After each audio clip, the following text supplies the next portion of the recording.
Hi കൂട്ടുകാർ, അസ്സലാമു അലൈക്കും വറഹ്മത്തുള്ളാഹി തആല വബറകാതുഹു. 7ാം ക്ലാസ് താരിഖുൽ ഇസ്ലാമിലെ അൽ വഹദത്തു റാബിയ അഷ്റ 14ാമത്തെ പാഠവുമായിട്ടാണ് ഞാൻ വന്നിരിക്കുന്നത്. അൽ ഹറക്കത്തുൽ ഇസ്തിക്ലാലിയ എന്താണ്? സ്വാതന്ത്ര്യ പ്രസ്ഥാനം എന്ന അർത്ഥം വരുന്ന പാഠഭാഗമാണ്. നമുക്ക് പാഠത്തിലേക്ക് കടക്കാം. ബിസ്മില്ലാഹിർ റഹ്മാനിർ റഹീം. പാശ്ചാത്യരുടെ അധിനിവേശം ഇന്ത്യാ ചരിത്രത്തിലെ കറുത്ത അധ്യായമാണ്. കച്ചവടക്കാരായി ഇന്ത്യയിലെത്തിയ അവർ അവസാനം രാജ്യത്തെ അടിമപ്പെടുത്തി. യൂറോപ്യൻ കോളനികൾ സ്ഥാപിച്ചു. രാജ്യങ്ങളെല്ലാം സാമ്പത്തികമായി തകർന്നു. ലോകത്തെ ഏറ്റവും വലിയ സമ്പന്ന രാജ്യമായിരുന്ന ഇന്ത്യ ബ്രിട്ടീഷുകാർ ഉപേക്ഷിച്ചു പോകുമ്പോൾ ഏറ്റവും വലിയ ദരിദ്ര രാജ്യമായി മാറി. ഇന്ത്യയിലെ പ്രമുഖ മതവിഭാഗങ്ങളായിരുന്ന മുസ്ലിങ്ങളെയും ഹിന്ദുക്കളെയും അവർ പരസ്പരം ശത്രുക്കളാക്കി. ഇതിനു സഹായിക്കുന്ന നിയമങ്ങൾ നടപ്പാക്കി. മുസ്ലിങ്ങളും ഹിന്ദുക്കളും ശത്രുക്കളാണെന്ന് വരുത്തും വിധം വ്യാജ ചരിത്രം എഴുതിയുണ്ടാക്കി. ഭിന്നിപ്പിച്ചു ഭരിക്കുക എന്ന തന്ത്രത്തിന്റെ ഭാഗമായിരുന്നു ഇതെല്ലാം. ഇക്കാരണത്താൽ വിശാലമായ ഈ രാജ്യം സ്വാതന്ത്ര്യത്തോടെ ഇന്ത്യ, പാകിസ്ഥാൻ എന്നിങ്ങനെ 2 രാജ്യങ്ങളായി തീർന്നു. ജനങ്ങൾ സ്വാതന്ത്ര്യത്തിനു ശേഷം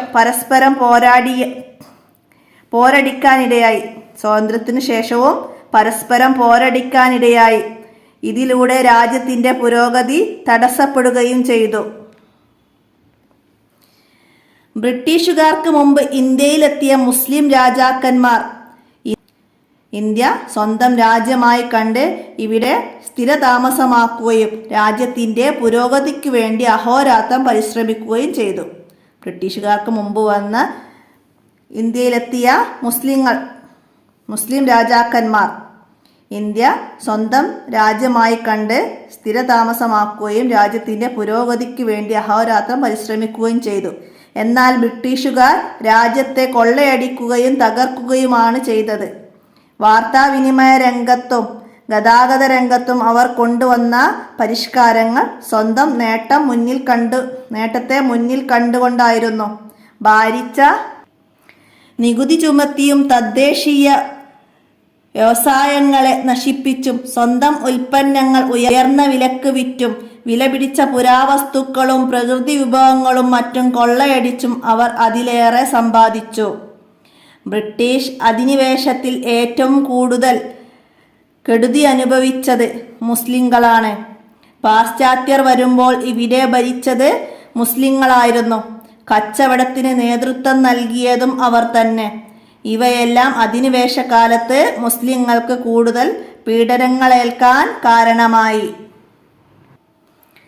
അധിനിവേശം തുടങ്ങി അധികം വൈകാതെ സ്വാതന്ത്ര്യ സമരവും ആരംഭിച്ചു. 1857 വിപ്ലവത്തോടെ അത് ശക്തി പ്രാപിച്ചു. രാജ്യത്തെ എല്ലാ വിഭാഗം ജനങ്ങളും അതിൽ പങ്കാളികളായി. മഹാത്മാഗാന്ധി, ജവഹർലാൽ നെഹ്റു, അംബേദ്കർ, സുഭാഷ് ചന്ദ്രബോസ്, മൗലാന മുഹമ്മദ് അലി, അബുൽ കലാം ആസാദ് തുടങ്ങിയവരുടെ നേതൃത്വത്തിൽ നടന്ന സ്വാതന്ത്ര്യ സമരത്തിൽ മുസ്ലിങ്ങൾ മുൻപന്തിയിൽ ഉണ്ടായിരുന്നു. സ്വാതന്ത്ര്യ സമരത്തിൽ ഏറ്റവും കൂടുതൽ രക്തസാക്ഷികളായതും മുസ്ലിങ്ങളാണ്. മമ്പുറം തങ്ങൾ, ഉമർ ഖാലി, ഷൗക്കത്ത് അലി, മുഹമ്മദ് അബ്ദുറഹ്മാൻ സാഹിബ് തുടങ്ങിയവർ സ്വാതന്ത്ര്യ സമരത്തിന് നേതൃത്വം നൽകിയ പ്രമുഖരാണ്. അപ്പോൾ ഈ പേരുകളൊക്കെ മനസ്സിലാക്കി പഠിക്കുക. സ്വാതന്ത്ര്യ സമരത്തിന് നേതൃത്വം നൽകിയ പ്രമുഖർ. അപ്പോൾ പേരൊക്കെ നന്നായി മനസ്സിലാക്കുക. 2 ആളെ പേര് എഴുതുക, 3 ആളെ പേര് എഴുതുക എന്നൊക്കെ പറഞ്ഞ് ചോദ്യം വരും. അപ്പോൾ മനസ്സിലാക്കിയിട്ട് പഠിക്കുക. സ്വാതന്ത്ര്യ സമരത്തിന്റെ ഭാഗമായി ഇന്ത്യയിൽ നിരവധി സമരങ്ങൾ നടക്കുകയുണ്ടായി. അവയിൽ പ്രധാനപ്പെട്ടതാണ് മലബാർ സമരം. മാപ്പിള ലഹള എന്ന് മുദ്ര കുത്തി ബ്രിട്ടീഷുകാർ അതിനെ അപഹസിച്ചു.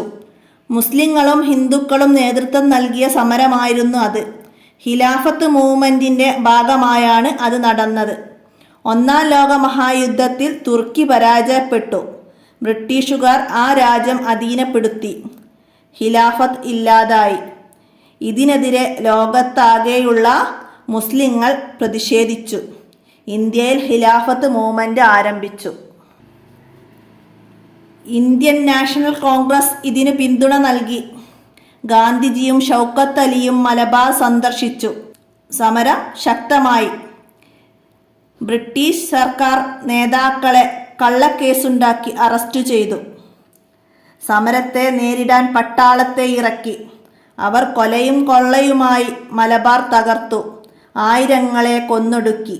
നിരവധി പേരെ നാടുകടത്തി. ആലി മുസ്ലിയാർ, കട്ടിലശ്ശേരി മുഹമ്മദ് മുസ്ലിയാർ, ചെമ്പ്രശ്ശേരി തങ്ങൾ, പാണക്കാട് ജുനൈസ് തങ്ങൾ, വാര്യൻകുന്നത്ത് കുഞ്ഞഹമ്മദ് ഹാജി, ഉണ്ണി മൂസ തുടങ്ങിയവർ 1921 നടന്ന മലബാർ സമരത്തിന് നേതൃത്വം നൽകിയ പ്രമുഖരാണ്. അപ്പോൾ 1921 നടന്ന മലബാർ സമരത്തിൽ നേതൃത്വം നൽകിയ പ്രമുഖർ ഇവിടെ പറയുന്നുണ്ട്. അപ്പോൾ പേരൊക്കെ നന്നായി മനസ്സിലാക്കുക. മാച്ച് ചെയ്യാൻ വന്നാൽ ഏതെങ്കിലും ഒരു പേരും തരും. 1921 ഇവിടെയും ചേർക്കാൻ തന്നാൽ നമുക്ക് മനസ്സിലാക്കി എഴുതാൻ കഴിയണം. അപ്പോൾ അതൊക്കെ മനസ്സിലാക്കി പഠിക്കുക. പാഠഭാഗം നന്നായിട്ട് വായിച്ച് മനസ്സിലാക്കുക. അപ്പോൾ തദ്രിബാദിൽ ആദ്യം നുജുബ് ബി കലിമാത്തി വാഹി ഒറ്റ വാക്കിൽ ഉത്തരം എഴുതാനാണ്. എന്താണ് ഒന്നാമത്തെ ചോദ്യം? കച്ചവടത്തിനായി ഇന്ത്യയിലെത്തി രാജ്യത്തെ അടിമപ്പെടുത്തി. ആരായിരുന്നു? അപ്പോൾ നമുക്ക് പാശ്ചാത്യർ എന്ന് എഴുതാം. ബ്രിട്ടീഷുകാർ എന്നൊക്കെ എഴുതാം. എന്നാൽ പാശ്ചാത്യർ എന്ന് നമുക്കവിടെ എഴുതാം. രണ്ടാമത്തെ ചോദ്യം, ബ്രിട്ടീഷ് അധിനിവേശത്തിൽ കൂടുതൽ കെടുതി അനുഭവിച്ചതാരായിരുന്നു? ഇവിടെ പറഞ്ഞ ബ്രിട്ടീഷ് അധിനിവേശത്തിൽ ഏറ്റവും കൂടുതൽ കെടുതി അനുഭവിച്ചത് മുസ്ലിങ്ങളാണ്. അപ്പോൾ അതവിടെയൊക്കെ എഴുതുക. അടുത്തത്, സ്വാതന്ത്ര്യ സമരത്തിൽ ഏറ്റവും കൂടുതൽ രക്തസാക്ഷികളായതാര്? ആരായിരുന്നു? മുസ്ലിങ്ങൾ. രക്തസാക്ഷികളായതും മുസ്ലിങ്ങളാണ്. അപ്പോൾ അതവിടെയൊക്കെ എഴുതുക. അടുത്തത്, ഒന്നാം ലോക മഹായുദ്ധത്തിൽ തുർക്കിയെ കീഴടക്കി ആരാണ്? ബ്രിട്ടീഷുകാർ. ഇവിടെ പറഞ്ഞു ഒന്നാം ലോക മഹായുദ്ധത്തിൽ തുർക്കിയെ പരാജയപ്പെടുത്തി ബ്രിട്ടീഷുകാർ ആ രാജ്യം അധീനപ്പെടുത്തി. അപ്പോൾ ബ്രിട്ടീഷുകാർ എന്ന് അവിടെയൊക്കെ എഴുതുക. അടുത്തത്, മലബാർ സമരം നടന്ന വർഷം ഏതാണ്? 1921 മലബാർ സമരം നടന്നത്. അതിന് നേതൃത്വം വഹിച്ചവരെ പേരുകളൊക്കെ ഇവിടെ പറയുന്നുണ്ട്, മനസ്സിലാക്കി പഠിക്കുക. അടുത്തത് എന്താണ്? ഇവിടെ തഹസീസാണ്. ഈ പാഠത്തിൽ നിന്ന് 5 ചോദ്യങ്ങൾ അവയുടെ ഉത്തരങ്ങളും തയ്യാറാക്കണം. അപ്പോൾ നമുക്ക് പാഠത്തിൽ അടയാളപ്പെടുത്താം. ഒന്നാമത്തെ ചോദ്യം തന്നെ നമുക്ക് എന്ത് എഴുതാം? ലോകത്തെ ഏറ്റവും വലിയ സമ്പന്ന രാജ്യമായിരുന്നു ഏത്?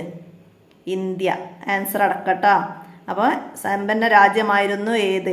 ഇന്ത്യ. ആൻസർ. ഒന്നാമത്തെ ചോദ്യവും ആൻസറുമാണ് കേട്ടോ. രണ്ടാമത്തെ ചോദ്യമായിട്ട് നമുക്ക് എന്ത് എഴുതാം? ഇന്ത്യയിലെ പ്രമുഖ മതവിഭാഗങ്ങൾ ഏതൊക്കെയായിരുന്നു? മുസ്ലിങ്ങളും ഹിന്ദുക്കളും ആയിരുന്നു. ഇന്ത്യയിലെ പ്രമുഖ മതവിഭാഗങ്ങൾ ഏതൊക്കെ? മുസ്ലിങ്ങളും ഹിന്ദുക്കളും ആയിരുന്നു. ആൻസറുമായിട്ട് എഴുതുക. രണ്ടാമത്തെ ചോദ്യം. അടുത്ത മൂന്നാമത്തെ ചോദ്യമായിട്ട് എന്ത് എഴുതാം നമുക്ക്?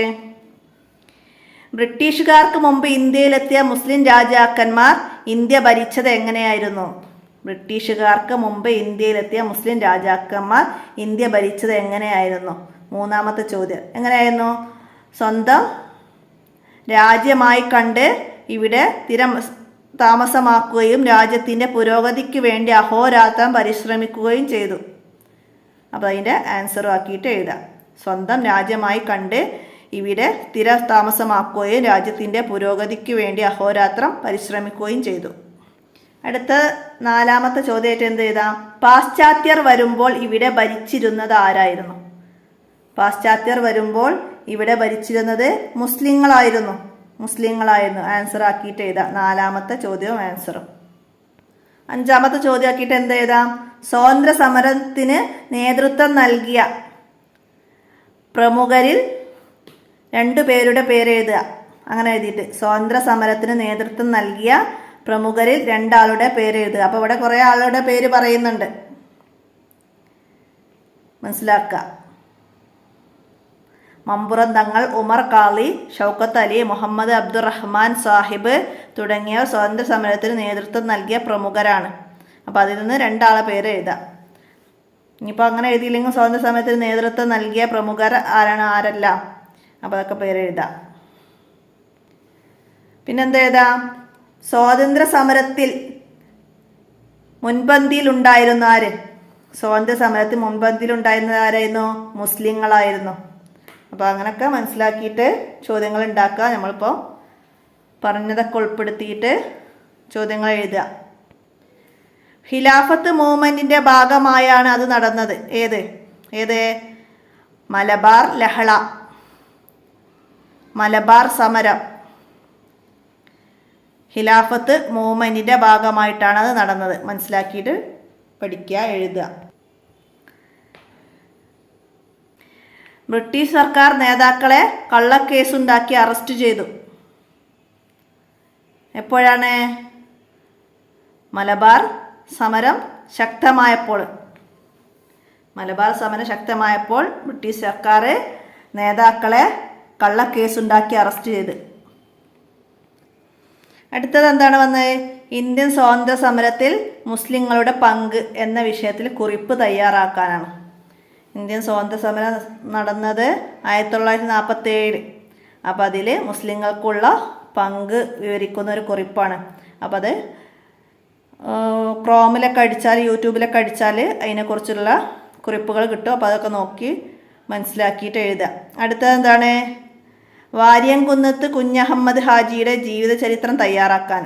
അതുപോലെ യൂട്യൂബിൽ സെർച്ച് ചെയ്താൽ നിങ്ങൾക്ക് അവരുടെ ചരിത്രങ്ങൾ വിശദമായിട്ട് കണ്ടെത്താൻ കഴിയുന്നതാണ്. അപ്പോൾ അതൊക്കെ മനസ്സിലാക്കിയിട്ട് തഹ്സീസ് പൂർത്തിയാക്കുക. ഇത്രയാണ് താരീഖുൽ ഇസ്ലാമിലെ 14ാമത്തെ പാഠം. നന്നായി മനസ്സിലാക്കുക പാഠഭാഗം. ചോദ്യങ്ങളൊക്കെ മനസ്സിലാക്കി പഠിക്കുക. ഇന്നത്തെ വീഡിയോ ഇവിടെ അവസാനിപ്പിക്കുകയാണ്. അസ്സലാമു അലൈക്കും വറഹ്മത്തുള്ളാഹി വബറകാതുഹു.